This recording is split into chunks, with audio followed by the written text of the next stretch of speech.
unfinished device by which he intended to revolutionize observation by mechanizing. At his soiree, London's intellectual society watched what we see now. As Babbage cranked his hand, this machine was a series of polynomial calculations that were repeatable and error-free. Most astonishing, it was automatic. Many of his illustrious guests might have operated Oke, selamat datang Charles Andre. Babbage, perhaps the geologist Charles Lott, or Charles Darwin, or Charles Dickens. One day, the machine seemed able to proceed to think on its own. But what was called the beautiful fragment of the machine Babbage had intended to build was all he ever finished of. In fact, his imagination had already moved on to an even more ambitious mechanism, one that would make obsolete the abandoned machine. The analytical machine would be a general purpose calculating automaton. For most of Welcome 30 years, everyone. revised and improved this fictional design. Selamat datang Only a Maulana. few partial sections were built. This one, after Babbage's death, by his son. The analytical engine was in every volume machine. Each great, elegantly drawn up, annotated to describe mechanical motion with a coding system that Babbage claimed was his finest invention. The analytical engine may be the most intricate operating mechanism ever fully realized with paper and imagination alone. In 1846, Babbage abruptly changed course. As if determined to make good on an old obligation, he worked for 2 years to complete a full set of drawings with different engine number 2. It would require 8,000 parts, only a third as many as the first. He offered it to the government, but the Oke, sepertinya sudah banyak yang hadir. Kita mulai saja. Itu tadi saya muter video untuk nunggu aja teman-teman. Sorry, oke ya.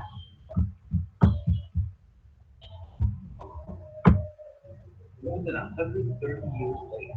Oke, stop. Oke, selamat malam teman-teman. Assalamualaikum warahmatullahi wabarakatuh. Waalaikumsalam warahmatullahi Ya, Warahmatullahi wabarakatuh. perkenalkan nama saya Wiwin Agus. Mulai minggu ini ke depan dalam semester ini saya adalah partner belajar Anda untuk mata kuliah Sistem Operasi. Oke ya. Oke, jadi memang ini ya. Kalau tadi yang pertama join tadi siapa tuh tadi? Rizky kali ya? Lupa. Siapa? Oke. Jadi please call me not Bu ya. You can call me Miss atau Kak. It's okay. Biar nggak terlalu formal. Karena saya adalah partner belajar Anda, jadi saya ingin nggak terlalu formal. Jadi maksudnya please not be egaliter. Jadi saya pengennya saya adalah partner belajar Anda. Kita sama-sama belajar. Saya belajar dari Anda dan Anda bisa belajar dari saya. Gitu. Oke teman-teman ya. Baik. Kita akan mulai. Kemarin sama Pak Tukadi, Anda sudah belajar apa aja?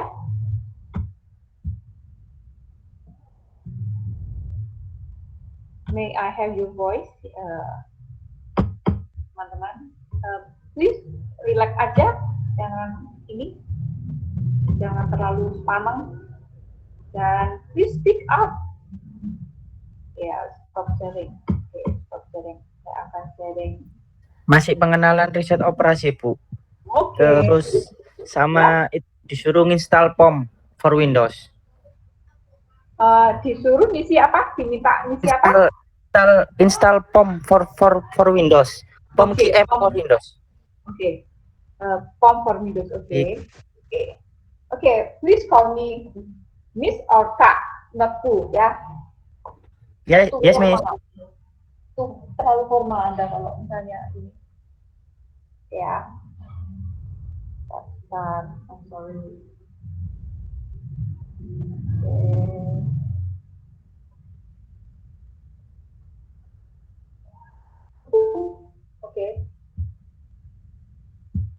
Selamat datang Abdul Majid.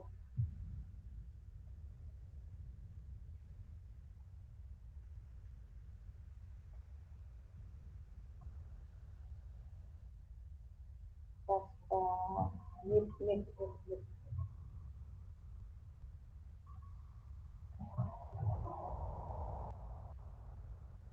Oke ya, baik. Masih pengenalan? Oke, aku ulang lagi ya pengenalannya ya. Jelas ya. Bismillahirrahmanirrahim. Oke, yang masih ada di ingatan Anda, riset operasi itu tentang apa ya? Apa kemarin? Kalau boleh, jangan terlalu ini ya, jangan terlalu malu-malu, speak up ya. Kita sama-sama belajar, jangan takut salah. Please be relaxed. So that's why don't call me Pooh, but please call me Kak or Miss. Yeah, yeah, because I'm your partner in research operation subject. Oke, kalau Anda ini ya terlalu low profile, jadi rendah hati sekali, jadi saya tidak mau ini ya, tak panggil aja deh. Ponco, Anda tahu riset operasi itu apa kemarin? Belajar tentang apa? May I have your voice, Ponco? Sebentar Kak. Yuk.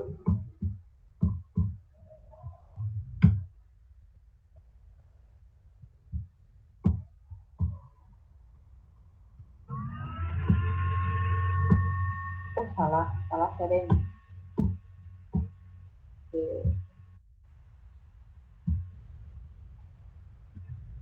Oke, ada yang masuk? Tentang bagian terpenting dari riset operasi adalah bagaimana menerjemahkan permasalahan sehari-hari ke dalam model otomatis. Iya. Anda paham itu? Kurang paham sedikit. Oke. Oke ya. Jadi gini, siapa yang bisa yang mau nambahin? Nggak apa-apa. Oke. Jadi gini, Anda tadi bilang bahwa mau mematematikakan apa tadi kehidupan sehari-hari. Please repeat. Permasalahan sehari-hari ke dalam model matematis. Iya. Padahal masalah itu banyak, terus dimatematikkan. Anda bisa menjelaskan dengan kalimat sendiri, kalimat Anda sendiri nggak?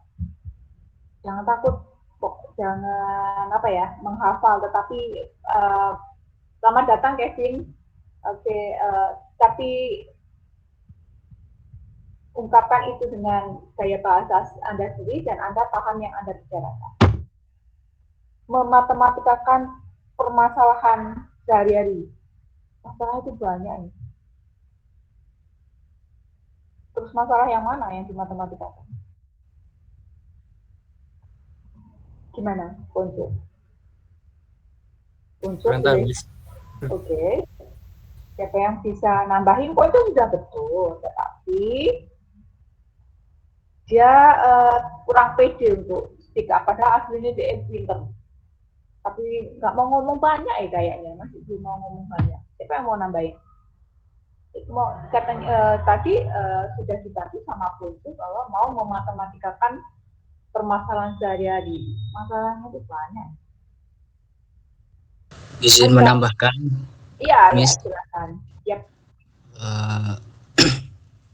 Tadi sudah dijelaskan oleh teman saya bahwa tujuan dari riset operasi ini, mata kuliah riset operasi ini untuk menerjemahkan permasalahan sehari-hari dalam model matematis agar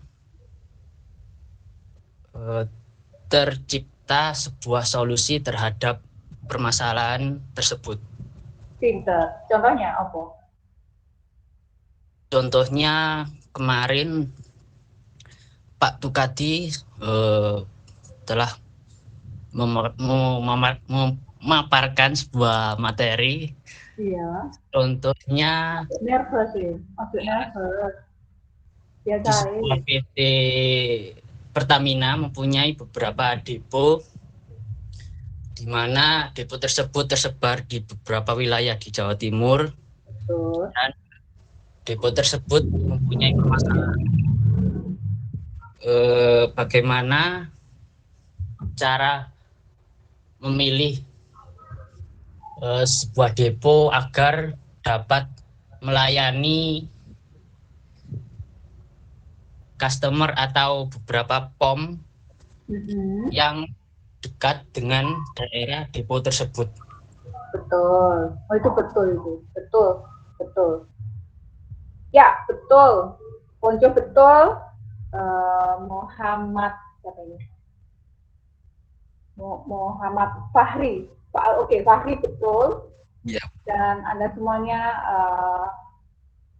memperjelas tentang riset operasi. Oke, kalau dalam bahasa, pakai gaya bahasa saya, jadi lebih tepatnya yang perlu Anda garis bawahi adalah bahwa riset operasi itu adalah mematematikakan proses keputusan.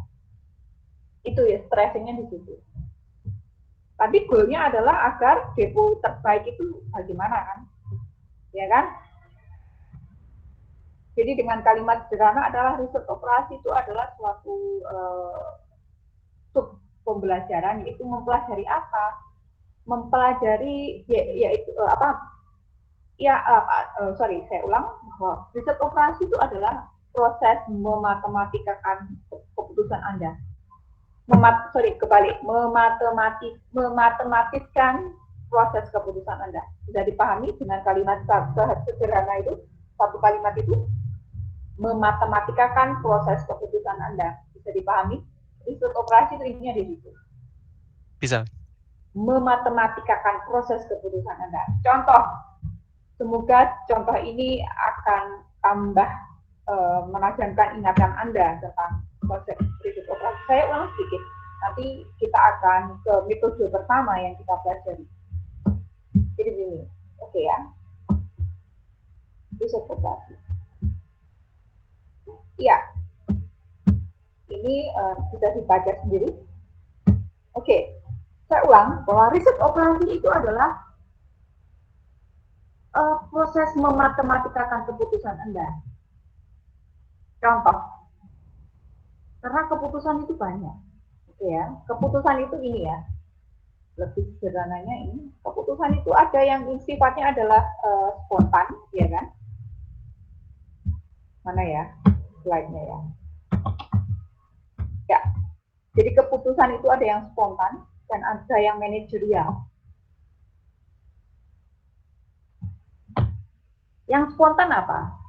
Contoh, kalau Anda digigit nyamuk, keputusan Anda apa? Anda foto dulu, di-upload di Instagram, atau bagaimana kalau digigit nyamuk? Respon Anda bagaimana? Refleks kan? Anda jangan terdiam dong. Saya ingin ada ini interaksi ya. Jadi ketika Anda digigit nyamuk, Anda mengambil keputusan bahwa Anda mungkin secara refleks memukul nyamuk itu. Jadi tidak nunggu Anda upload dulu setelah memfoto, itu adalah keputusan yang refleks. Anda lapar, refleksnya adalah ingin makan. Entah akhirnya Anda menunda makan atau langsung makan.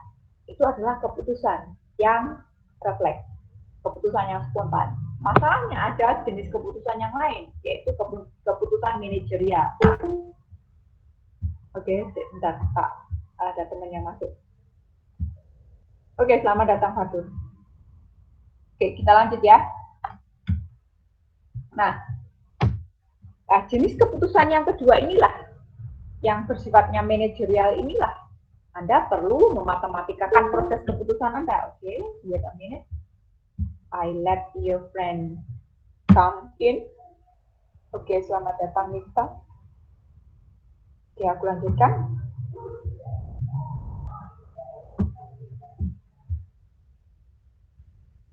Jadi keputusan manajerial itulah karena ada jenis keputusan yang manajerial, karena di situ Anda mempertimbangkan kendala, Anda harus menyelesaikannya secara matematis, kemudian nanti Anda mengevaluasi, maka disitulah Anda perlu mempertimbangkan atau mematematikkan proses keputusan Anda. Contoh ya, oke, ini diantaranya adalah, jadi ini metode-metode yang dipelajari, jadi metode-metode yang ada dalam riset operasi gitu, ya kan? Banyak, tidak semuanya akan kita pelajari karena nggak cukup. Jadi silahkan ketika Anda sudah mulai ada ketertarikan atau pengen mendalami riset operasi, silahkan elaborasi sendiri tentang riset operasi. Oke, contoh seperti ini. Nah, oke. Saya akan perkenalkan yang multi kriteria decision making. Ini matematikanya masih sedikit. Jadi semoga ini nanti under uncertainty mungkin insya Allah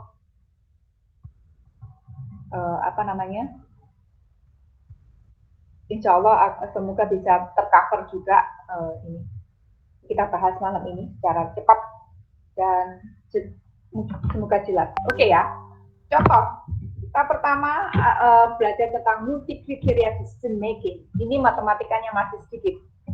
Multi kriteria decision making itu adalah salah satu metode di riset.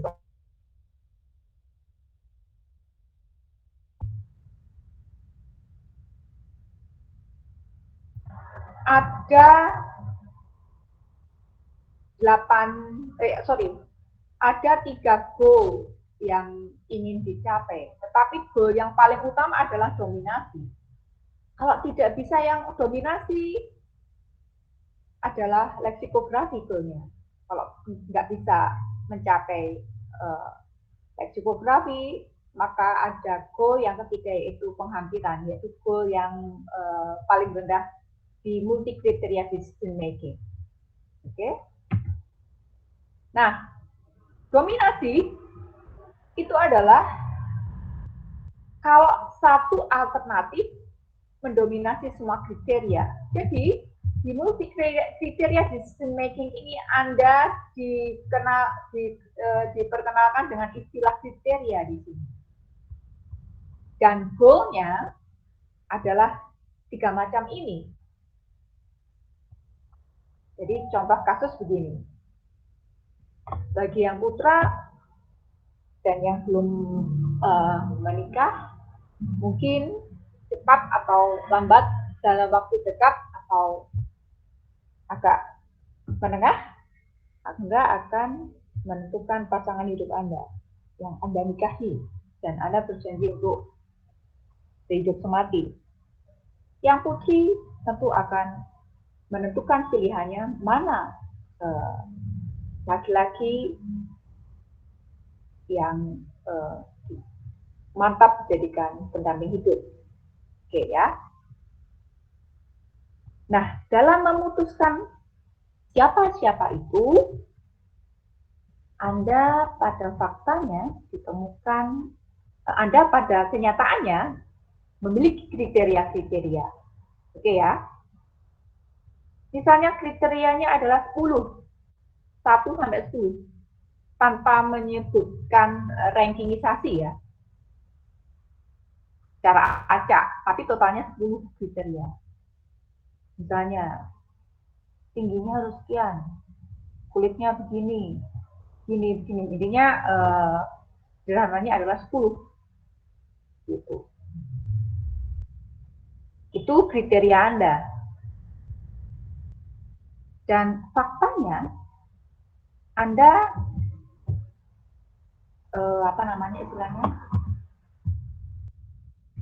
faktanya Anda dihadapkan pada 3 goal.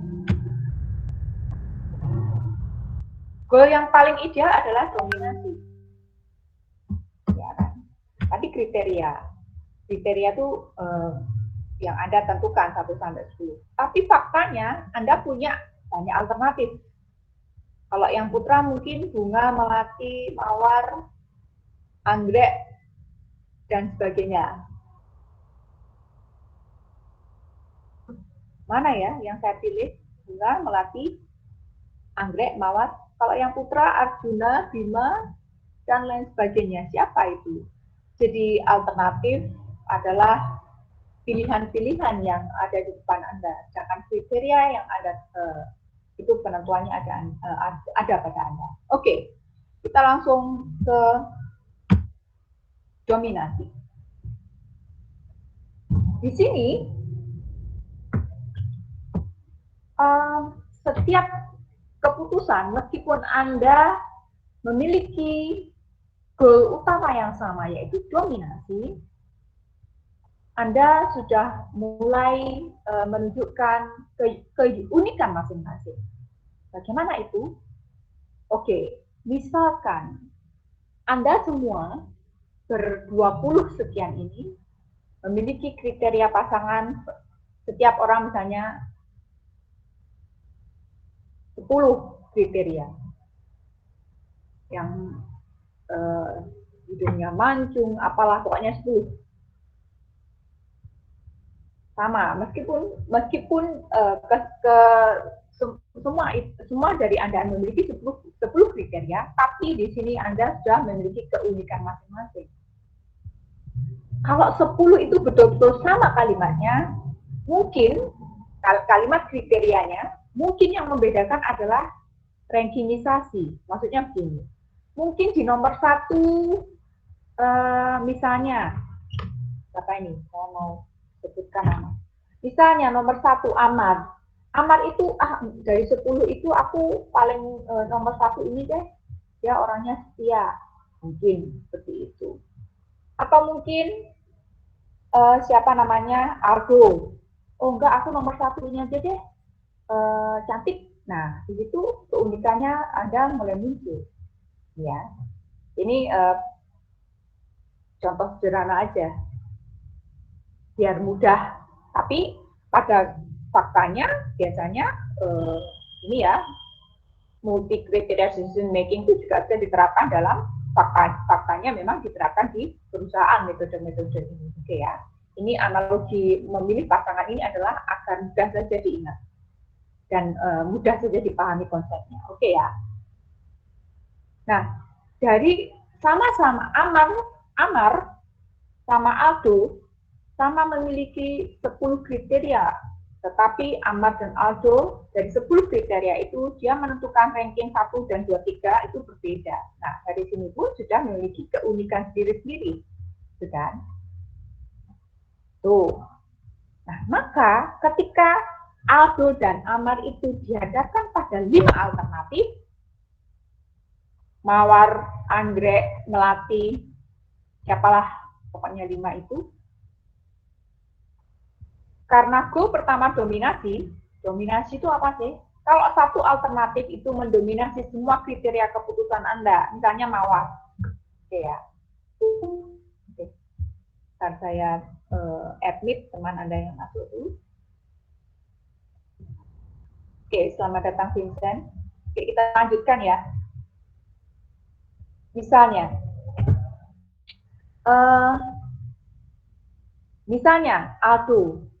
Aldo dari 10 kriteria itu, kemudian tahapan selanjutnya dari 10 itu Aldo ngerankingisasi dari 1 sampai 10 tadi. 1 yang cantik, nomor 2 setia. Kalau misalnya Amar, wah aku cantik nomor 2 aja deh, yang nomor 1 setia. Nah, itu sudah keunikan masing-masing. Oke, ternyata Aldo dan Amar itu dihadapkan pada 5 kriteria masing-masing. Oke. Nah, misalnya singkat cerita misalnya bagi Aldo, mawar itu ternyata dari 10 kriteria itu, mawar itu mendominasi 8 yang masuk. Wih, mawar kok ini ya, kriterianya masuk 8 ya. Waduh, itu wes. Nah, ini alternatif. Jadi mawar itu diistilahkan alternatif. Jadi mawar sebagai alternatif, itu adalah sebagai pilihan untuk goal dominasi. Insya Allah paham ya maksudnya. Itu. Kalau Amar mungkin dari kriteria 10 yang dia miliki dan setelah memilah-milah ranking 1 sampai ranking 10 itu akhirnya kriteria yang mana, maka ternyata Amar itu ini menemukan melati sebagai alternatif yang mendominasi kriteria yang Amar tentukan. Maka solusinya adalah mawar untuk alto dan melati untuk Amar. Itu dominasi, ya.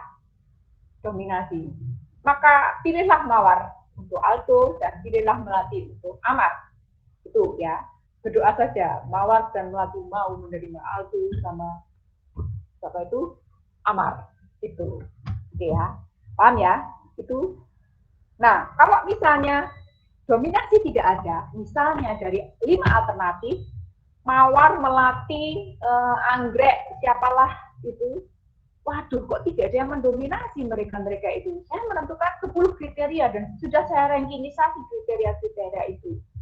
Itu misalnya, Aldo bilang seperti itu, Amar seperti itu.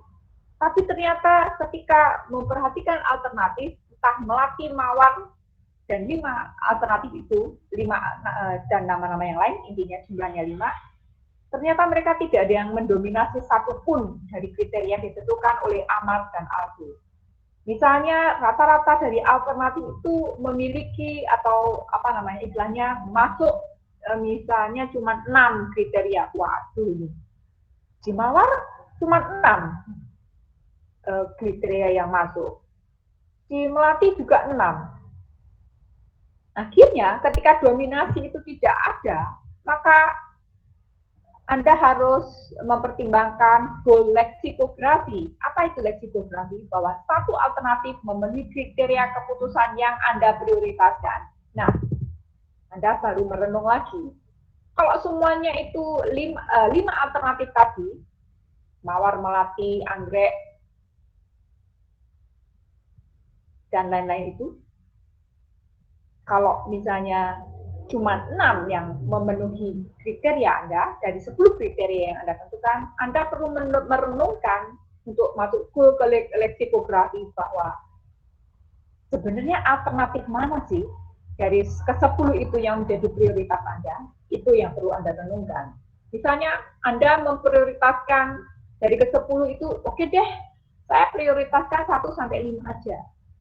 Mungkin yang setia, yang baik hati, yang cantik, pokoknya jumlahnya 5. Jadi 5 deh. Jadi minimal kalau saya tidak bisa 10, prioritas saya adalah 5. Itu adalah leksikografi.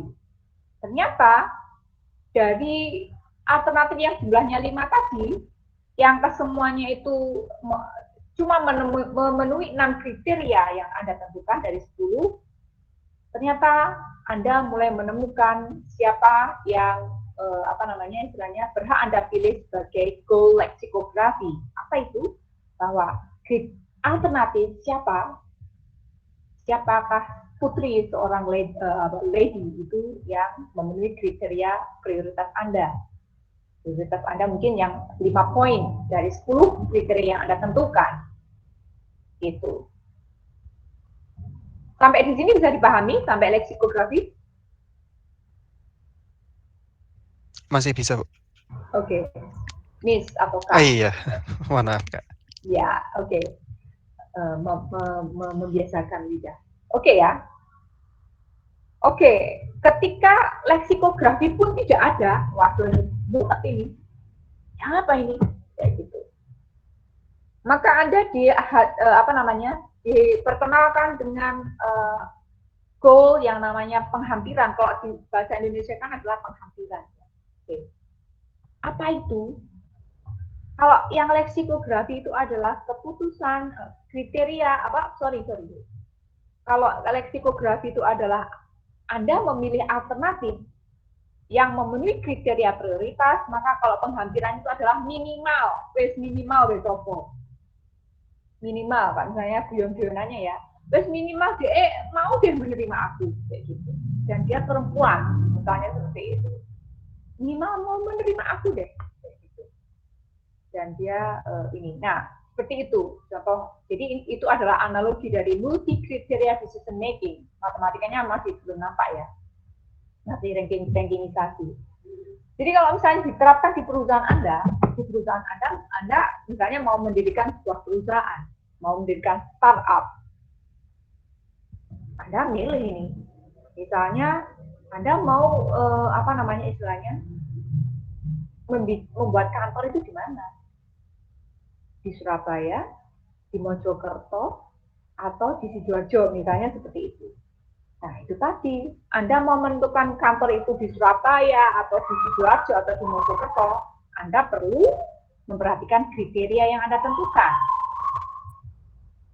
Kriterianya apa mungkin? Sewanya yang murah, ya kan, strategis, ya kan, seperti itu. Murah, strategis, luas. Nah itu di mana itu? Surabaya ada nggak ya? Mungkin Anda pengennya di Surabaya, karena apa? Strategis, murah, luas. Kalau Surabaya, pasti strategis. Apakah ada yang murah, bla bla bla. Nah, itu kriteria-kriteria itu Anda tentukan. Dan usahakan menuju ini meraih goal dominasi ya, kalau multi kriteria decision making. Mungkin tantangannya ya, imajinasi gampang mengaku Surabaya itu memang strategis, tapi mahal. Gitu. Coba dilirik ke Sidoarjo, strategis, masih strategis. Lebar luas nggak? Nah, jadi seperti itu ya. Jadi di multi kriteria decision making, tadi Anda dikenalkan itu tadi ya, Anda menentukan kriteria. Setelah Anda menentukan kriteria, tahap selanjutnya adalah Anda merankingisasi kriteria-kriteria itu.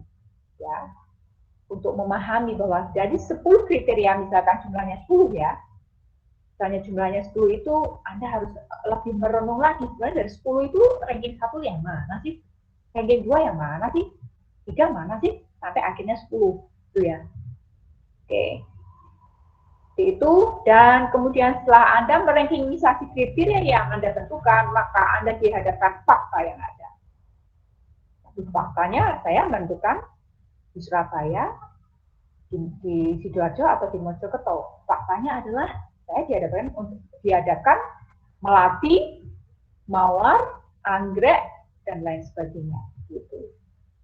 Dan di multi kriteria decision making, Anda diharapkan untuk bisa meraih goal dominasi, itu ya.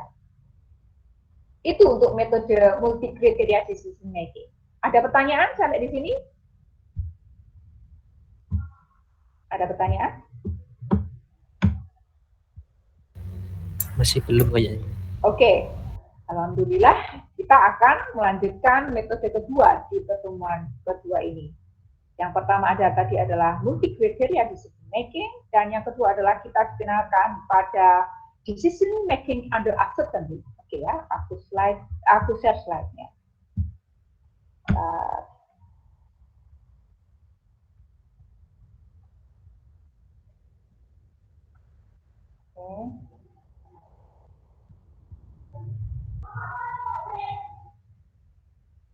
Oke, stop sharing.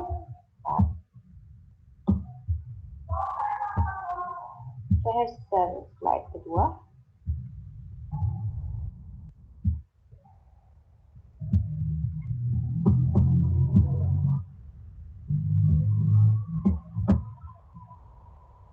Ya. Decision making under uncertainty. Decision making under uncertainty. Sorry, salah berucap tadi. Ya. Decision making under uncertainty. Jadi ternyata untuk metode ini kita ternyata diajak untuk berani mengambil keputusan pada kondisi yang tidak pasti. Decision making under uncertainty. Gitu. Pastikan ya. Jadi ternyata dalam kondisi yang tidak pasti kita diajak untuk berani memutuskan. Ya. Kita beranjak ke slide selanjutnya. Oh, salah, sorry. Sorry. Oke ya. Oke, decision making ada uncertainty. Kalau di Indonesia kan adalah analisis keputusan dalam kondisi yang tidak pasti, ya. Tuh. Sorry, pencet. Maaf. Gitu.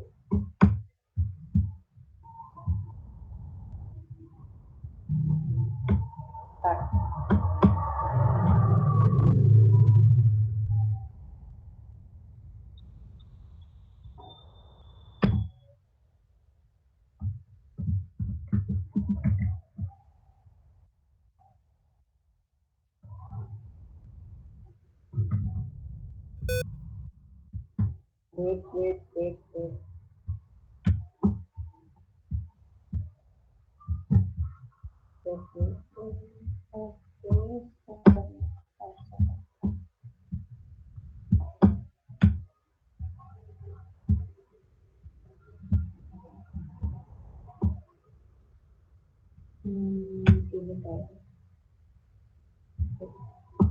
Sudah terlihat lagi? Terlihat, Bu. Oke. Decision making under uncertainty atau analisis keputusan dalam kondisi yang tidak pasti. Jadi ternyata decision making under uncertainty itu diterapkan ketika ketersediaan informasi itu tidak sempurna. Jadi dari masalah-masalah yang kita hadapi ternyata informasinya tidak sempurna tersedia. Itu bisa dipakai metode ini. Kemudian metode ini diterapkan pada masalah yang apa? Yaitu mengarah kepada dua jenis keputusan, yaitu keputusan dalam risiko dan keputusan dalam ketidakpastian. Jadi ternyata di sini kita mempertimbangkan risiko dan mempertimbangkan kondisi-kondisi yang tidak pasti di masa datang. Jadi itu maksudnya. Oke, kita elaborasi lagi. Jadi di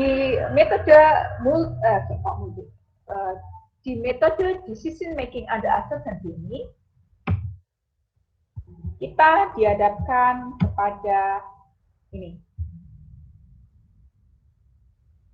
6 istilah. Ya, 6 istilah. Nah, ini sudah mulai ada matematikanya. Menarik. Jadi yang pertama adalah kita dikenalkan pada istilah maximax. Apa itu? Dicatat saja. Maximax adalah hal yang terbaik dari yang baik. Ini merupakan keputusan optimistik, gitu ya. Maximin, istilah yang kedua, itu adalah yang terbaik dari yang jelek. Itu keputusan pesimistik, gitu. Dan yang ketiga adalah Anda dikenalkan dengan minimax regret. What is minimax regret? Minimax regret adalah terbaik, yaitu nilai terkecil dari nilai penyesalan terbesar. Bagaimana itu ya? Nanti semoga lebih paham dengan penjelasan contoh yang ada di slide berikutnya. Jadi minimax regret ini, regret itu kan kalau di Indonesia kan adalah penyesalan ya. Jadi minimax regret yaitu nilai terkecil dari nilai penyesalan terbesar.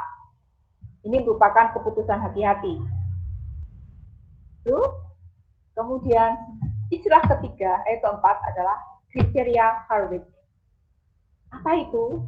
Memberi bobot tertentu terhadap nilai optimistik dan pesimistik. Istilah selanjutnya adalah kita dikenalkan dengan kriteria Laplace, yaitu memberi bobot yang sama terhadap nilai optimistik dan pesimistik. Itu.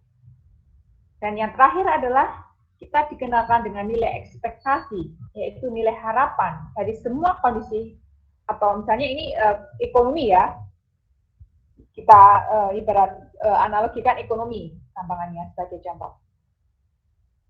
Kita analogikan sebagai kondisi ekonomi. Ya, kondisi ekonomi atau apa namanya istilahnya, kondisi ekonomi, kondisi cuaca, tapi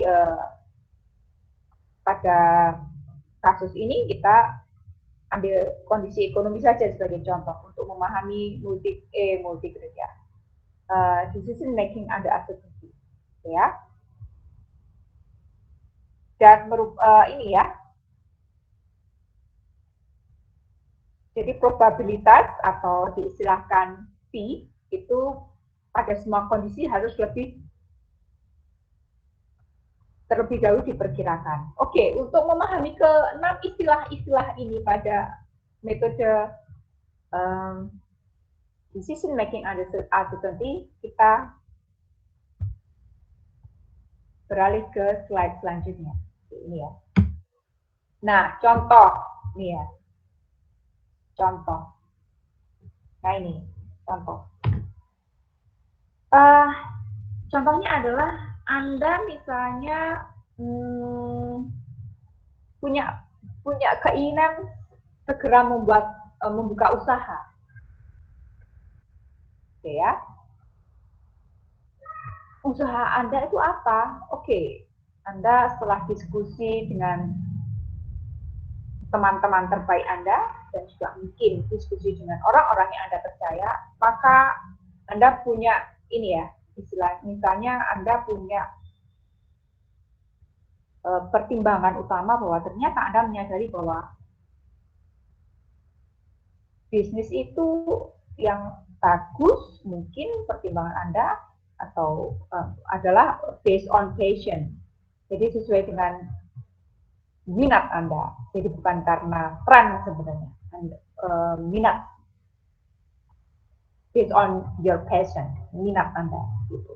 Nah, misalnya begini, Anda punya passion, Anda punya hobi itu misalnya, hobi Anda kuliner, hobi Anda mungkin fashion, baju, hobi Anda mungkin sport, hobi Anda mungkin misalnya tanaman dan lain sebagainya, hobi Anda mungkin ini interior misalnya seperti itu, dan ada macam-macam.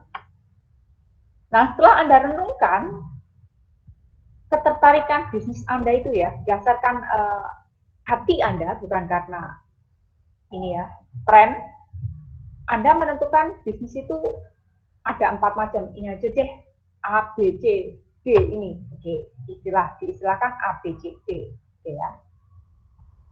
Oke. Tetapi A, B, C, D ini apa namanya istilahnya?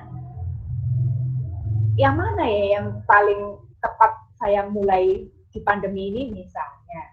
Apakah bisnis A dulu, B dulu, C dulu, D dulu? Oke, mari kita selesaikan dengan multi kriteria. Decision making under uncertainty, oke ya.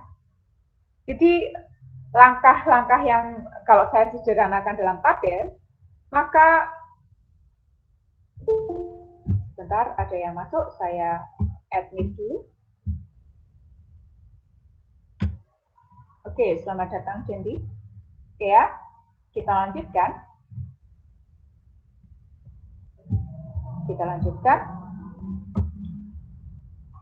Ya, langkah-langkah decision making under uncertainty saya sederhanakan dalam tabel ini. Proyeknya atau bisnisnya adalah ABCD. Maka setelah Anda menentukan ABCD tadi, bisnis apa, maka Anda perlu merenungkan kondisi jelek, kondisi sedang, kondisi cerah, begitu. Jelek, sedang, cerah itu istilah saya saja ya. Anda bisa memberikan nama atau istilah dengan sesuai dengan Anda suka. Tapi sebagai gambaran adalah jelek itu adalah ketika kemungkinan bisnis yang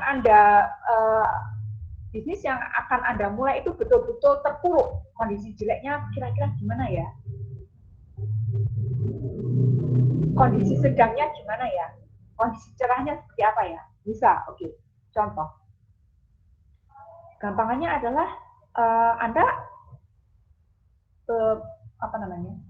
kuliner atau fashion atau baju kayak gitu ya. Kondisi jelek misalnya. Kondisi jelek saya pada bisnis baju misalnya. Orang itu tidak beli baju setiap hari, ya kan? Kalau makan masih beli setiap hari, gitu. Kalau baju sejelek-jeleknya, ini perkiraan ya. Jadi kita memahami kondisi jelek itu kita mau isi apa kolomnya. Misalnya kalau baju, waduh kalau baju itu orang nggak tiap hari beli. Jadi orang beli itu kapan ya beli baju itu kira-kira? Kira-kira kapan orang beli baju itu? Ya, betul. Jempol. Lebaran. Atau kalau enggak lebaran, ajaran baru.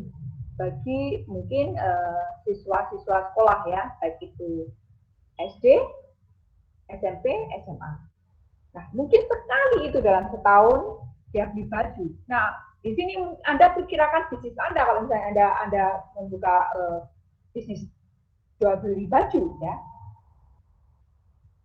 Jadi kondisi terjelek itu kayaknya orang itu beli dalam waktu setahun sekali gitu.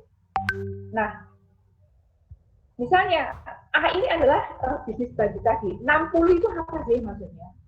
60 itu adalah misalnya laba Anda. Anda harus memperkirakan sendiri. Jadi angka 60 itu adalah berdasarkan keberanian Anda mempertimbangkan perkiraan keuntungan Anda. Gitu ya. Sekarang kondisi sedang ketika Anda membuka bisnis baju. Kira-kira sedang itu kapan ya? Kapan? Bayangkan Anda membuka bisnis baju dan Anda memperkirakan, oh ini nggak jelek-jelek amat deh. Ini kayaknya aku untung ketika aktivitasnya konsumenku adalah begini-begini. Nah, sedang itu ketika kapan? Kalau imajinasi Anda. Kalau misalnya bisnisnya baju. Mungkin kalau ada tren seperti apa game gitu, biasanya kan ada. Ya, pada momen-momen misalnya ini ya peringatan hari besar. Jadi tidak hanya setahun sekali, gitu ya. Misalnya di Indonesia saja, selain Lebaran orang tuh beli baju kapan? Ketika butuh. Ketika butuh, betul. Kira-kira yang sering dibutuhkan kalau baju, kalau makan itu setiap hari. Ketika yang dibutuhkan itu kapan? Apa? Kita ngomong perbajuan. Apa itu? Ketika event penting di hidupnya, Bu. Oke. Kalau penting hidupnya mungkin sekali ya. Ulang tahun ini gini. Kalau saya pertimbangan saya. Jadi berimajinasilah, Mas. Dan di sini Anda sudah setiap orang memiliki pertimbangan masing-masing. Meskipun bisnisnya sama, ternyata ketika menerapkan metode yang sama pun keunikannya itu sudah muncul. Karena apa? Karena faktor pribadi masing-masing, ya kan? Gitu. Jadi kenapa kok toko baju itu macamnya banyak?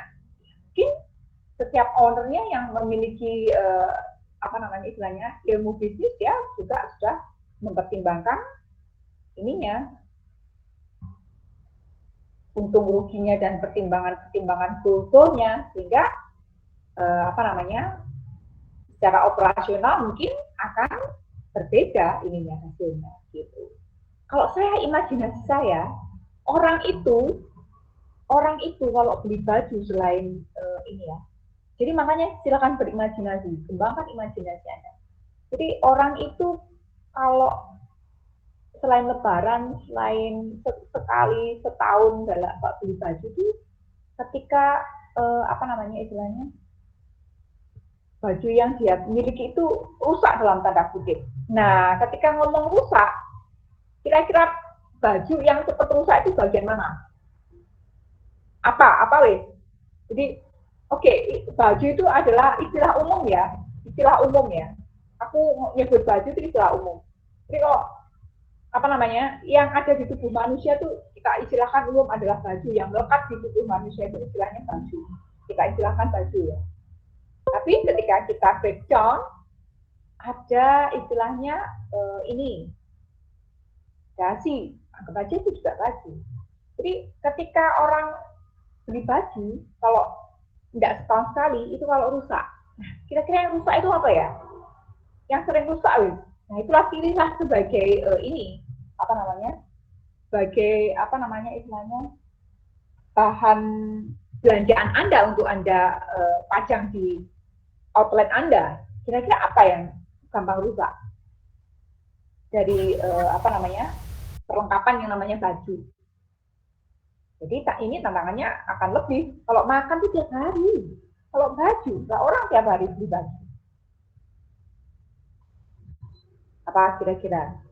Jadi kalau saya berimajinasi adalah saya akan nembak apa namanya bahan-bahan baju yang mudah aus. Contoh kaos kaki. Itu kan kita anggap aja baju. Istilah yang gampang. Kaos kaki. Apalagi yang orang suka olahraga, ya kan?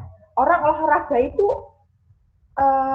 apa namanya akan lebih sering ganti kaos kaki atau baju atasan atau apa? Itu intinya berimajinasi di situ. Intinya yang orang itu lebih mudah membelinya, itu pertimbangan itu. Oke ya, itu aja gambarannya. Silakan dikembangkan imajinasi masing-masing. Dan ketika Anda sudah tahu akan apa namanya kondisi sedang Anda harus berani menentukan perkiraan keuntungan Anda di kolom sedang itu ya. Nah, ketika cerah itu adalah ketika orang betul-betul ini apa namanya momen-momen orang itu betul-betul ini masa-masa banyak sekali orang beli baju gitu. Misalnya kalau ini ya udah tahun baru, habis itu ajarannya baru, yang ajaran baru sama tahun baru itu biasanya juga nggak bersamaan ya. Tapi yang sedang geser itu kan misalnya hari raya besar keagamaan, misalnya Islam. Itu kan kalau hari Lebaran itu kan ini kan bisa maju ya, karena kan pertimbangannya kan bulan. Nah kebetulan Anda mempertimbangkan, wah kayaknya tahun depan ini kayaknya musim cerah ini. Soalnya apa? Sudah tahun baru, habis tahun baru itu Lebaran, sebelum tahun baru ada Natal. Wah, ini kayaknya momen-momen panen ini. Ya, mungkin itu pertimbangan. Jadi, oh ya, hampir terlewat. Jadi pertimbangan Anda itu minimal per tahun ya, 1 tahun. Dalam 1 tahun. Jadi sedang jelek atau cerah itu Anda pertimbangan dalam 1 siklus saja dulu, yaitu 1 tahun. 1 tahun dulu aja. 1 tahun dulu aja. Apa namanya? Jangan 2 tahun. Jangan 2 tahun untuk tahap awal, jangan 2 tahun dulu, tapi 1 tahun dulu aja. Gitu. Yang kondisi cerah mungkin seperti itu, bisa Anda imajinasikan dan Anda perkirakan. Anda kayaknya aku ini deh berani apa namanya mentargetkan keuntunganku sekian. Oh ya, 60, 120, 350 itu ibaratkan juta ya, seperti ada di tabel itu. Jadi angka 60, angka 120, angka 350 itu juga tergantung keberanian Anda menentukan. Jadi dari mana itu keberanian Anda? Gitu ya. Oke. Misalnya yang B. Jadi yang C dan D itu apa namanya? Silakan berimajinasi sendiri gitu. Misalnya, yang B, kondisi jelek itu bisa minus 80 juta, Anda rugi 80 juta. Bisa jadi itu.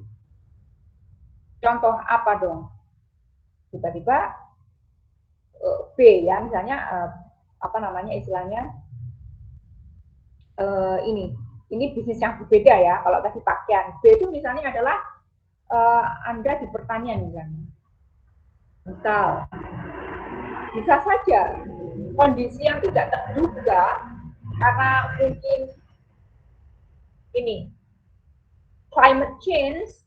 Indonesia itu dikenal negara tropis, ya kan? Musim penghujan, musim panas. Dulu waktu kita kecil, waktu SD, SMP itu musim hujan dan panas itu masih teratur, ya kan? Oh, kalau bulan sekian sampai bulan sekian itu adalah musim penghujan.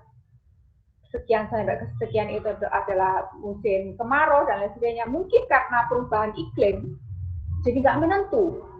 Bisa saja seorang petani gagal panen, ya kan? Jadi itu sampai mungkin di kondisi jelek dia bisa rugi minus sekian puluh juta misalnya seperti itu. Jadi minus 80 juta, 220 juta, 630 juta itu adalah keberanian Anda mentargetkan keuntungan yang dapat Anda raih atau memperkirakan momen buruk yang bisa saja terjadi. Jadi angka itu depend on you. Jadi angka-angka yang di tabel itu adalah depend on you. Dan itu adalah cuma contoh. Oke ya? Sudah paham di tabel itu pengertiannya? Bagaimana ininya? Memahaminya di tabel itu? Ada pertanyaan?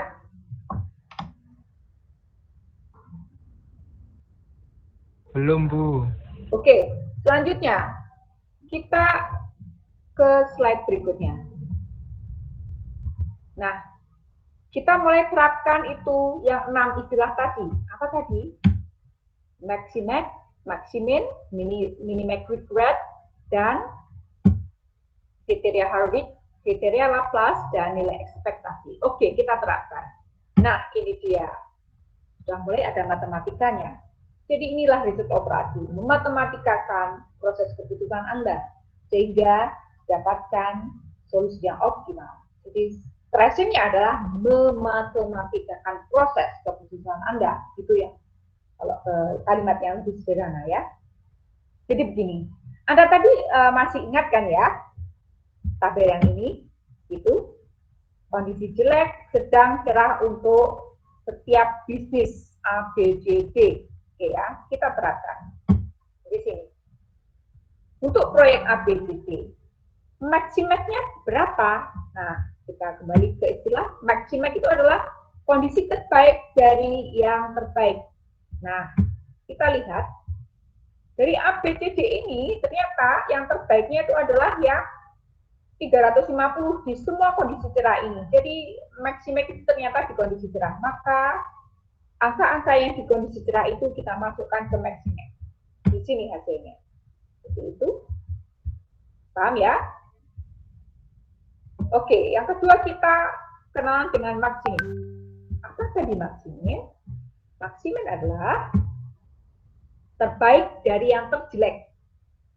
Nah, kita coba di sini lihat lagi. Terbaik dari yang terjelek. Bagaimana itu? Oke. Kita lihat hasilnya di tabel ini. Nah, ternyata untuk bisnis A itu ada di 60, B min 80, C 150, D min 230. Jadi ternyata apa? Maksimal itu adalah diambil dari yang kondisi yang terjelek ini. Itu ya. Itu dulu. Ya. Nah, sekarang minimax regret. What is minimax regret? Oke, minimax regret. Minimax regret. Minimax regret. Sebentar. Yang dihitung belakangan itu yang minimax regret atau ini ya? Data. Oke, minimax regret. 530, 250. Minimax regret minimax berat itu kondisi terbaik dari penyesalan terbesar. Oh, ini kayaknya dihitung belakangan ya. Oke, kita lihat dulu. 530 betul, nggak ada yang di tabel. Ya, jadi minimax berat itu dihitung belakangan ya, ada di slide berikutnya. Oke ya. Kita beralih dulu, jadi minimax berat kita tinggalkan dulu, ada di slide selanjutnya. Kita ke Harwick. Oke, Harwick itu apa ya? Harwick tadi, kita kembali di sini. Memberi bobot tertentu terhadap nilai optimistik dan pesimistik. Nah, oke. Di sini teman-teman. Ini ya. Di sini adalah 0,6. 0,6 itu dapatnya dari mana? 0,6 itu adalah keberanian Anda sebenarnya. Contoh begini, kalau saya tanya misalnya kita semua ini sedang ujian olahraga yaitu lompat jauh. Saya sebagai partner belajar Anda dan ditugasi untuk menilai atau ditugasi untuk menemani ketika Anda ujian lompat jauh tadi, saya tanya, siapa ya?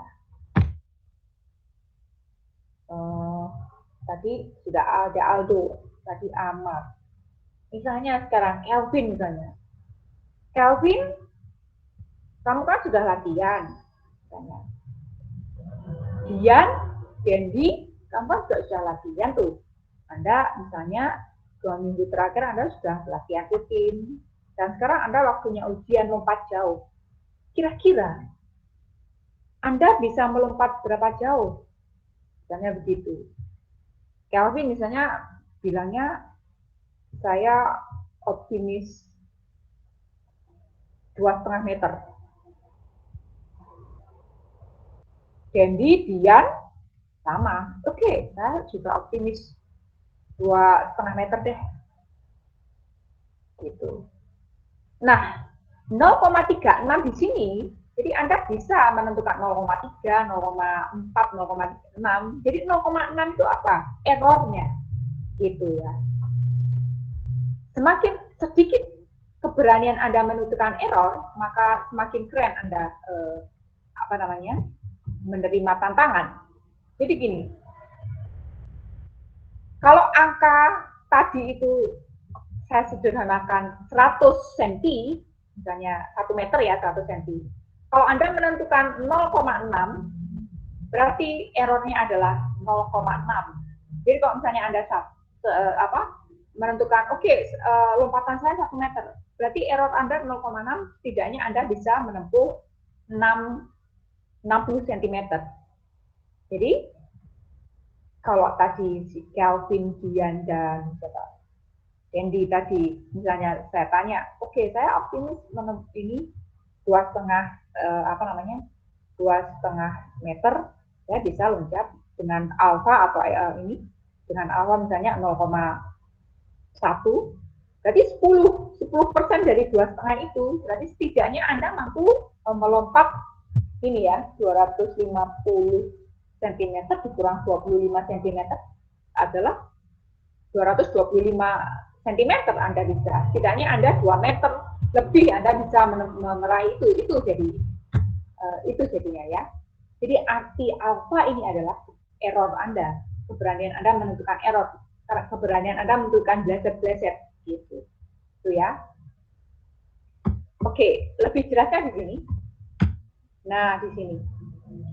Kriteria Harwick itu diperoleh dari alfa. Kalau Anda menentukan alfa tadi 0,6, maka alfa 0,6 tadi harus Anda kalikan dengan maximax Anda, kondisi maximax Anda. Paham ya? Tadi kan Anda sudah dapat tuh maximax. Terus kemudian ditambah apa?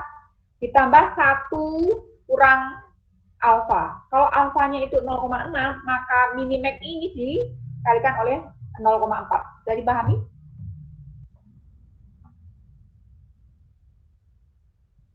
Jadi Harwick di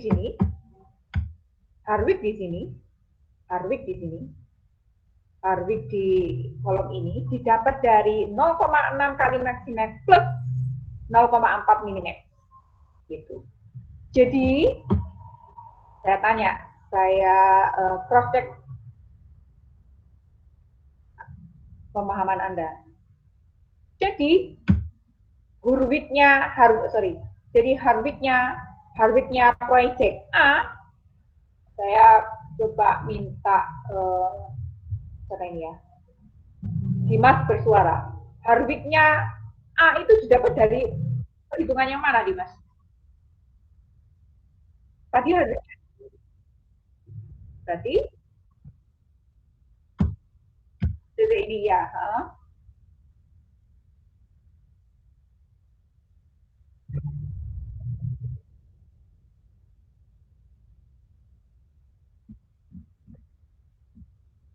Ya, jempol. Ya, betul. Saya ingin memprojek jalannya ketemu Hardwick tadi. Betul ya? Betul. Jadi hasilnya 234. Jadi 346, 211, 436 itu adalah diperoleh dari Hardwick-nya masing-masing project A, B, C, D. Paham ya? Nanti silakan Anda ini ya, setelah saya share slide ini, coba dicek dengan kalkulator sendiri, Hardwick-nya A, B, C, D itu hasilnya adalah seperti ini, 3, 234, 346, 2116, dan 436, gitu ya. Nah, sekarang kita beranjak ke Laplace, gitu ya. Laplace. Nah, kriteria Laplace. Kriteria Laplace ini adalah ini, Hardwick yang spesial. Jadi ternyata apa? Laplace itu adalah memberi bobot yang sama antara Maximax dan ya, Laplace ini ada nilai optimistik dan pesimistik. Jadi karena nilainya sama berarti langsung dikasih 0,5 gitu ceritanya, gitu ya. Jadi ternyata Laplace-nya, oke, kalau saya cek, saya minta coba Erikson. Jadi Laplace-nya A itu dapatnya 205 itu dapatnya dari mana? Erikson? Are you there? Sorry, kok Erikson? Erikson? Can you hear me?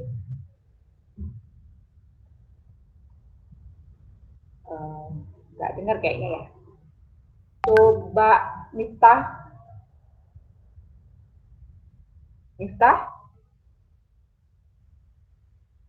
Tidak ada mungkin. Siapa yang ini membantu apa? Mau bantu saya? Ya. Laplace-nya A yang dapatnya 205 itu dapat dari mana? Siapa yang berani bantu saya terangkan?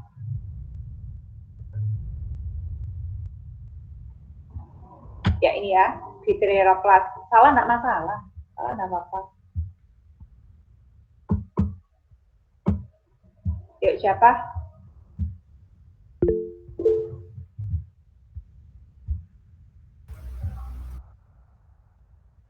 Oke. Ada chat.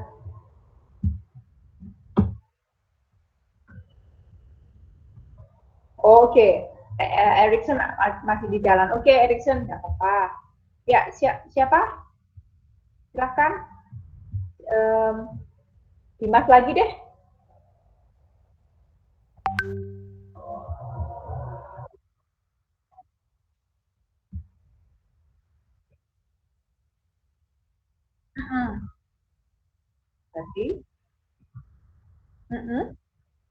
Berarti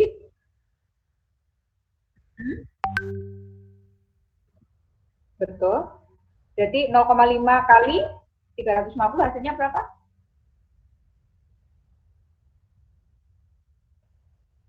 Betul. Iya, berapa?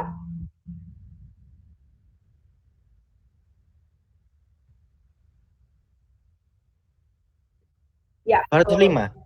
Ya? Ya, betul. 205 ya. Jadi ternyata angka 205 itu seperti tadi yang diterangkan oleh Dimas. cara perolehannya. Paham ya?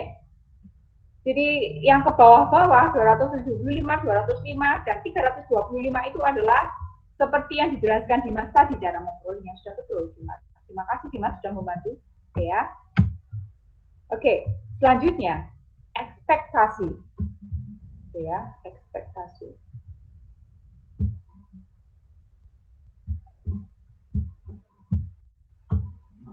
Salah. Ya. Oke.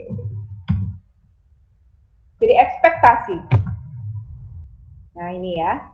Jadi ekspektasi ini tadi Laplace. Tadi Laplace. Oke, ekspektasi. Nah ini tadi ya.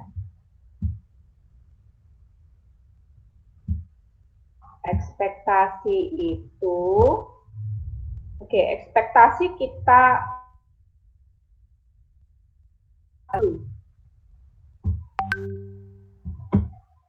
jadi ekspektasi itu didapat dari mana? Nah ini ya, singkat cerita didapat dari sini. Ini ya. Oke, perhatikan slide ini. Jadi ekspektasi langsung saja ini bahwa Anda tadi kan sudah menentukan kolom jelek, sedang, dan cerah kan ya. Nah, Anda di ini tadi ya. Oke, saya terang ini lagi. Misalnya di awal tadi kan Anda begini tuh. Nah, gini. Nah, misalnya di kondisi jelek, sedang, cerah itu Anda sebenarnya dari 60, 120 dan 350 itu kemungkinan Anda error meleset dari angka-angka yang Anda tentukan itu berapa? Nah, gitu. Itu ya. Misalnya, errornya aku kayaknya menentukannya 60, tetapi kayaknya meleset-melesetnya 0,2 deh. Kayak gitu.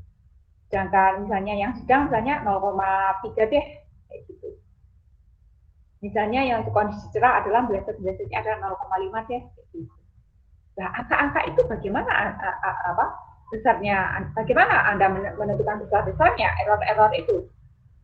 Silahkan Anda menentukan itu 0,2 atau 0,3 atau 0,6 atau berapa. Intinya ketika Anda totalnya adalah 1. Jadi lebih jelasnya silahkan perhatikan ini. Ini ya. Nah ini, misalnya jelek itu Anda tentukan 0,2.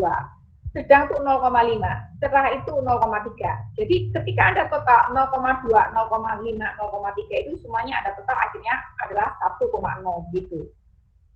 Paham ya?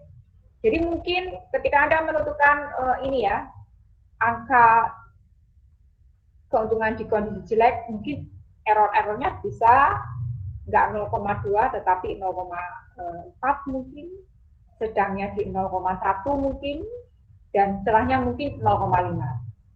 Silahkan, itu sesuai dengan keberanian Anda. Yang pasti, angka-angka ekspektasi tadi, nilai ketika di total adalah 1,0. Gitu. Paham ya? Ada pertanyaan sampai di sini?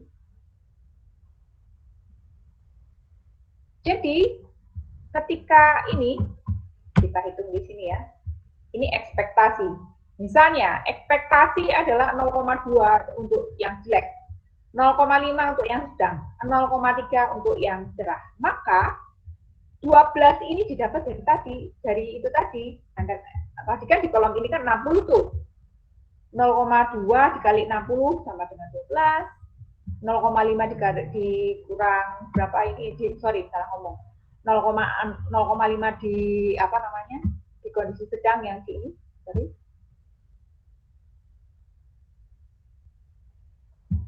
Nah ini 0,5 dikali 120 adalah 0,5 dikali 120 adalah 60, ya kan?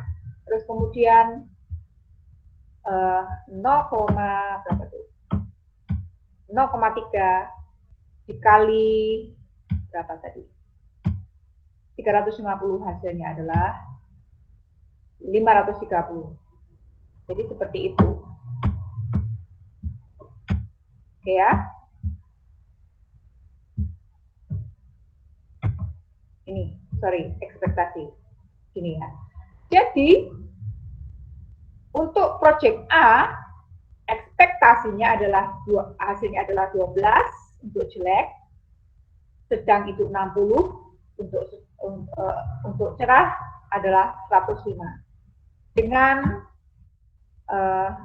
istilahnya besar P-nya atau ekspektasinya adalah seperti yang tertulis warna merah.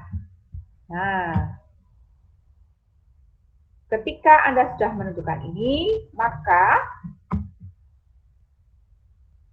untuk ekspektasi dipilih yang mana? Adalah kondisi yang terbaik yang disebut. Gitu. Jadi untuk A, kalau kita lihat hasilnya di sini, sorry ya ini lompat-lompat jadinya. Ini kalau lihat perhitungan ini, ya kan? Ekspektasi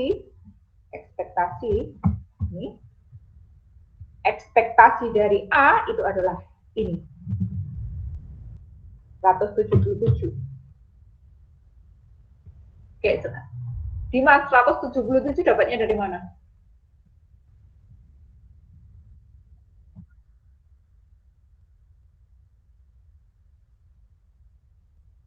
Betul, oke ya. Oke, betul, bagus. Sehingga masih mudah bagi Anda untuk mengerjakan ekspektasi BCD, oke ya, gitu. Oke ya. Selanjutnya, kalau ekspektasi sudah tahu, maka kita akan menghitung regret, oke ya, regret, oke ya. Jadi semua perhitungan tadi kita masukkan lagi ke ini, ke tabel total. Di sini maximax sudah dapat diisi, maksimum sudah dapat diisi, Anda Harwick sudah paham dapat dari mana, Laplace Anda sudah paham dari mana, ekspektasi dari mana, oke ya. Nah, minimax regret itu dapatnya dari mana? Gitu. Minimax regret ini ya didapat dari, oke, kira-kira sebelum saya terangkan, kira-kira Anda sudah bisa menebak belum? Minimax regret dapatnya dari mana? Oke, dari pengertian ini tadi deh. Dari pengertian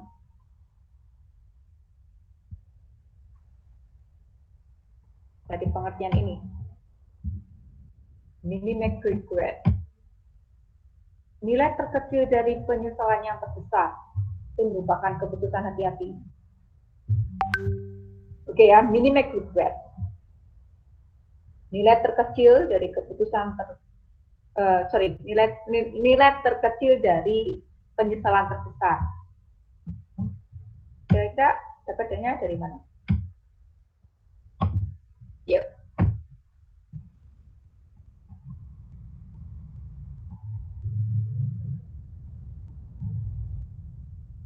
Kira-kira kok dapatnya ini? Oke ya. Oke, sudah. Oke, aku buka slide selanjutnya aja. Ini ya. Minimax regret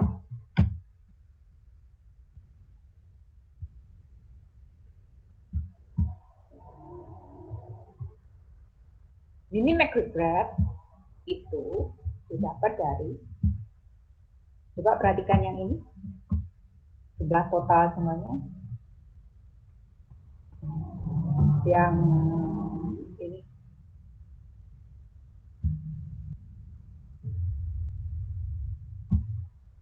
Nah ini.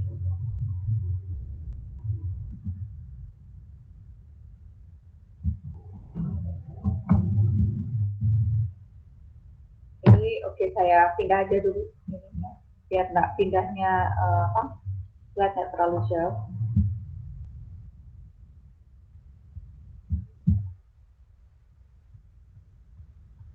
Nah ini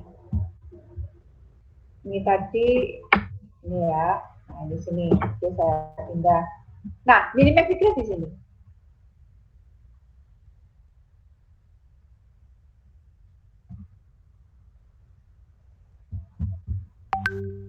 Anda tahu nggak ini kok jadi 90? Dapatnya dari mana?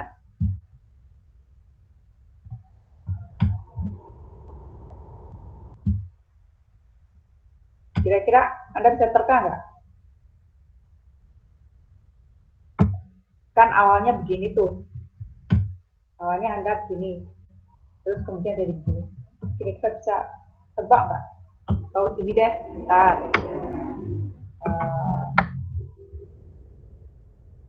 Berarti tabel awalnya ini ya. Oke ya.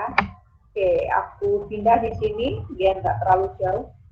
Awalnya kan di sini tuh. Kok jadi begini? Salah. Kok jadi begini?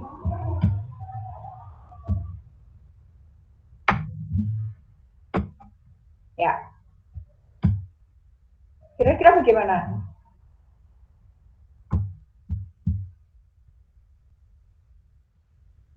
Jadi, gini teman-teman. Untuk menghitung regret, awalnya Anda punya tabel ini kan, yang jelek, sedang, cerah itu kan. Pilihlah dari setiap kolom itu nilai terbaiknya. Nah, nilai terbaik dari jelek itu siapa?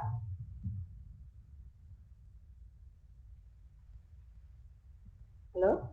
C. Ya, 150. Nilai terbaik dari 150 itu di apa? Jadi nilai terbaik dari kolom yang jelek yaitu 150 itu digunakan untuk mengurangi, kurangilah terhadap nilai di setiap masing-masing proyek. Jadi hasilnya seperti ini. Ini 150 dikurangi 60, 90. Paham ya? 150 ini 150 dikurangi 80 jadinya 230. 150 dikurangi 150 0. 150 dikurangi 230 atau dikurangi minus 230 hasilnya adalah gitu. Nah, itulah cara menentukan minimax regret. Paham? Pahamkah? Pak Bu. Oke ya. Setelah Anda tahu ini, oke. Jadi, untuk meng-cross check apakah Anda masih bisa menangkap penjelasan saya. Jadi minimax regret-nya sedang itu bagaimana caranya? Bagaimana Rian? Iya, Bu. Ya, Miss. Minimax regret-nya sedang ya apa? 470 itu dipilih karena nilai yang terbaik. Ya, sedang kan? Ya. Itu 470 dikurangi 470 kurangi 120 nanti jadi nilai sedang. Terus kemudian kolom B selanjutnya juga seperti itu, 470 kurangi 220. Setelah itu benar, Miss. Iya, jempol. Ya. Ya. Terus kolom C juga sama, 470 dikurangi 200. Kemudian kolom D 470 dikurangi 470. Seperti itu. Terima kasih, Miss. Sip, terima kasih. Terima kasih, Rian. Oke, hasilnya adalah seperti ini ya. Sampai akhirnya segitu. Nah, ketika Anda sudah menghitung minimax regret dari jelek, sedang, cerah, maka pilihlah penyesalan yang terkecil. Jadi, ini kan untuk kolom A yang terbesar itu adalah 530 kan. Oke, yang 530 itu Anda pilih. Untuk kolom B, nilai terbesarnya siapa? 250 kan? Oke, Anda pilih yang 250. Oke, yang C itu nilai terbesarnya siapa? 620. Maka pilihlah 620 untuk ditulis di minimax regret, kolom minimax regret. Terus di D yang nilai terbesarnya adalah 380. Maka 380 itu please letakkan di kolom minimax regret. Oke, di kolom minimax regret Anda sudah mendapatkan 530, 250, 620, dan 350. Itulah regret semuanya. Penyesalan dari A, B, C, D. Tapi minimax regretnya, sorry ya, jadi tadi saya ngomong minimax regretnya. Dari regret di situ, pilihlah minimax regretnya, yaitu penyesalan yang terkecil, nilai terkecil dari penyesalan terbesar. Bulat ya kalimatnya, sorry. Ini ya, lebih tepatnya di sini. Nilai terkecil dari penyesalan terbesar, minimax regret. Jadi di sini, jadi pilihlah 250. Jadi jangan terbalik ya, jangan milih 620 begitu. Pilihlah 250. Pilihlah yang terkecil dari regret yang sudah Anda hasilkan dari perhitungan tadi, gitu ya. Sehingga teman-teman, kita kembali ke slide yang di sini, yang kita sudah, nah ini kita sudah lengkap, sudah memiliki isian yang lengkap dari tabel-tabel ini. Kita sudah tentukan proyeknya apa, yaitu proyek A, B, C, D. Kita sudah mengenal maximumnya apa, maximumnya apa, minimax regretnya seperti apa yang barusan kita hitung, harvestnya seperti apa, lapasnya seperti apa, dan ekspektasinya seperti apa gitu. Nah ternyata dari tabel ini, dari setiap barisnya kita coba perhatikan. Ternyata A itu tidak ada yang dipilih. B, yang untuk bisnis B, dia menang di regretnya, ya, tidak cerita seperti itu. Dan bisnis C, dia menang di maksimumnya saja. Dan bisnis D, dia menang di maksimax, dia menang di hardwick, dan dia memiliki kelebihan di lapas dan ekspektasi. Maka dari passion Anda ini, dari ketertarikan Anda untuk segera membuka bisnis A, B, C, D yang awalnya Anda bingung, maka solusi optimalnya adalah Anda menyegerakan untuk bisnis D dulu, untuk Anda buka. Itu, singkat cerita seperti itu. Jadi ternyata bisnis A disarankan dari dari perhitungan multi-grade, dari decision making under uncertainty, dari hasil perhitungan itu, A itu tidak dipilih ternyata. A itu tidak disarankan untuk dimulai bisnisnya pada misalnya saat ini. Tapi dari perhitungan itu disarankan untuk menyegerakan bisnis B untuk segera dibuka. Gitu. Singkat cerita seperti itu. Begitulah proses mematematikakan keputusan dengan metode decision making under uncertainty. Itu teman-teman. Itu ya kita cerita ini. Kalau disimpulkan dengan tulisan yang singkat-singkat, perhitungan maksimax ini tadi, maksimax itu tadi, bla bla bla bla. Ini ya.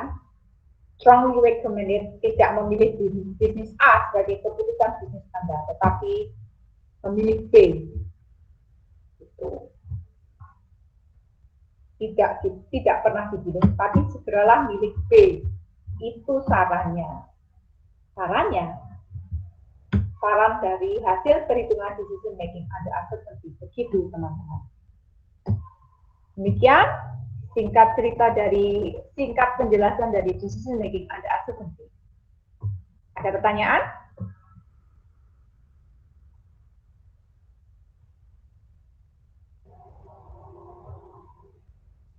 Tidak ada? Oke, kalau tidak ada pertanyaan, untuk pertemuan perdana ini bagi saya, atau di pertemuan kedua ini, mungkin kita akhiri sampai di sini dulu. Insya Allah kita akan sambung lagi dengan metode yang lain di pertemuan yang ketiga. Gitu ya teman-teman. Sebelum, betul nih, nggak ada pertanyaan. Sebelum saya tutup, oke, mungkin Ya, untuk absensi hari ini, oke ya. Ini aku kan juga login pakai ini ya, login pakai HP ya. Jadi minimal aku screenshot dulu di ini, screenshot dulu siapa yang hadir di sini, ya kan. Terus entry-nya nanti, ini kan juga aku ini ya, nanti akan aku tanyakan bagaimana teknisnya ya untuk ini ya entry di laporan perkuliahan nanti ke ini ke bagian sistem akademik gitu ya. Nanti setelah aku paham nanti pasti ini ya akan ini berjalan seperti Bapak Ibu dosen yang lainnya. Ini kan aku masih belum entry nih, ya kan masih newbie, masih pertama kali gitu. Oke, aku panggilin ya dari ini. Sebelum aku panggilin, aku screenshot dulu HP-ku. Oke.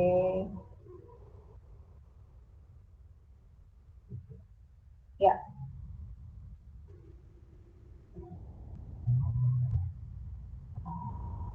Oke, terima kasih buat Yogi,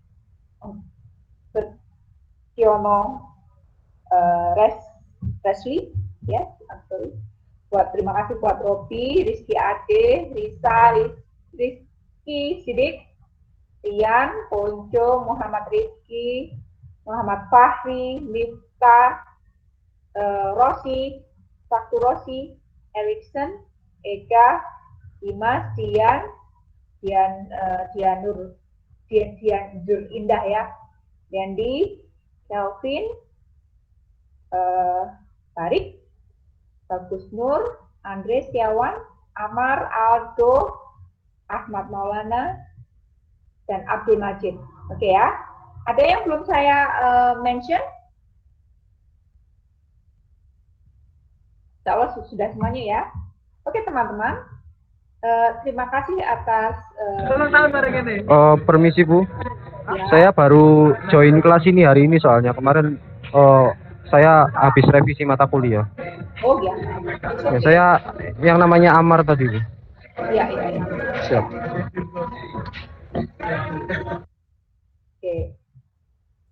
Oke, terima kasih atas waktu Anda untuk hadir di perkuliahan perdana buat saya dan pertemuan kedua bagi sebagian besar dari Anda. Insya Allah kita akan melanjutkan lagi di Rabu mendatang ya. Terima kasih teman-teman. Nanti materi akan saya share di Classroom ya. Silakan Anda tunggu. Oke? Terima kasih semuanya. Assalamualaikum warahmatullahi wabarakatuh. Waalaikumsalam. Waalaikumsalam. Terima kasih ya. Terima kasih. Terima kasih. Kak. Terima kasih.